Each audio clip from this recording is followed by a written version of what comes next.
Middle east से ऐसा प्यार अमेरिका को आखिर क्यों? हमास को सीधा करने के लिए गजा में कौन भेजना चाहता है सेना? क्या डोनाल्ड ट्रंप या फिर कोई और देश? और आखिर मिडिल ईस्ट ही क्यों? डोनाल्ड ट्रंप ने क्लियर किया है कि किसको मिडिल ईस्ट से बहुत ज्यादा प्यार है, कौन है जो हमास का सफाया करना चाहता है और कर पाएगा भी नहीं, ये भी सवाल है। डोनाल्ड ट्रंप ने गजा में हमास को कंट्रोल करने के लिए मिडिल ईस्ट देशों के प्रपोजल का जिक्र किया, जिसमें इंडोनेशिया की मदद की उन्होंने सराहना की है और हमास को इस बात की वार्निंग दी कि सही काम करें वरना सख्त से सख्त कार्रवाई होगी। अमेरिकी राष्ट्रपति डोनाल्ड ट्रंप ने अपने इस दावे को दोहराया है।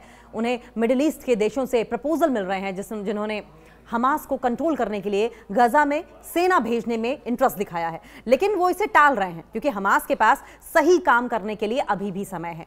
ट्रंप ने ट्रूथ सोशल पर लिखा कि मिडिल ईस्ट और उसके आसपास के रीजन्स में हमारे कई ऐसे सहयोगी हैं और बहुत क्लियर तरीके से उन्होंने बताया, जो बहुत ही क्लियरली और बहुत ही स्ट्रांगली, दृढ़ता से और बहुत ही उत्साह के साथ मुझे सूचित किया है कि अगर हमास हमारे साथ अपने समझौते का उल्लंघन करता है, यानी कि डोनाल्ड ट्रंप और इजराइल के साथ अगर सीज फायर का उल्लंघन करता है और दुर्व्यवहार करना जारी रखता है, तो वो मेरे अनुरोध पर भारी बल के साथ गजा में जाकर हमारे हमास को नियंत्रित करने के अवसर का स्वागत करेंगे। जिसका मतलब यह है कि एक तरीके से डोनाल्ड ट्रंप ने ये फिलिस्तीनियों को, गजा वासियों को इनडायरेक्ट तरीके से धमकी दे दी है कि बहुत सारी कंट्रीज और भी हैं, अगर हमास को खासकर धमकी दी है कि अगर आप नहीं माने तो सिर्फ अमेरिका नहीं है, सिर्फ इजराइल नहीं है, और भी ऐसे देश हैं जो आतुर खड़े हैं हमास का सफाया करने के लिए। ये इसे धमकी ही माना जाना चाहिए। उन्होंने आगे लिखा कि मिडिल ईस्ट की ओर से ऐसा प्यार और ऐसा जज्बा 1000 साल में कभी नहीं देखा गया।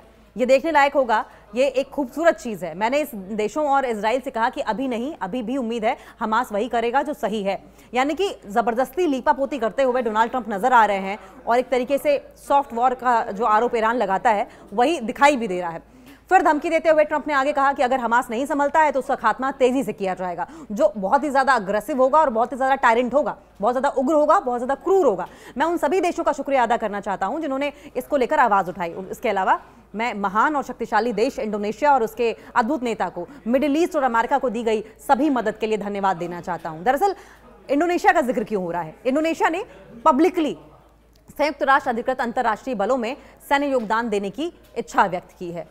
उन्होंने यूएस की जो मिलिट्री है उसकी मदद के लिए अपनी मिलिट्री भेजने की इच्छा जाहिर की है। गजा में सीज फायर हाल ही में लागू हुआ है, जिसमें होस्टेजेस की रिहाई और ह्यूमैनिटेरियन एड भी शामिल है।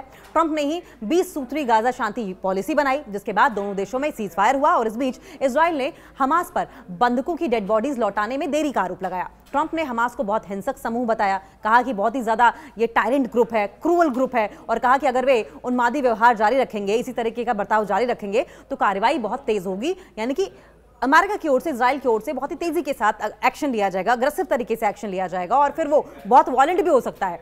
वहीं हमास लगातार इन आरोपों का खंडन करता रहा है और इस बात को लेकर दोहराता रहा है, इस बात को रिटरेट करता रहा है कि वो पीस पॉलिसी का पालन कर रहा है।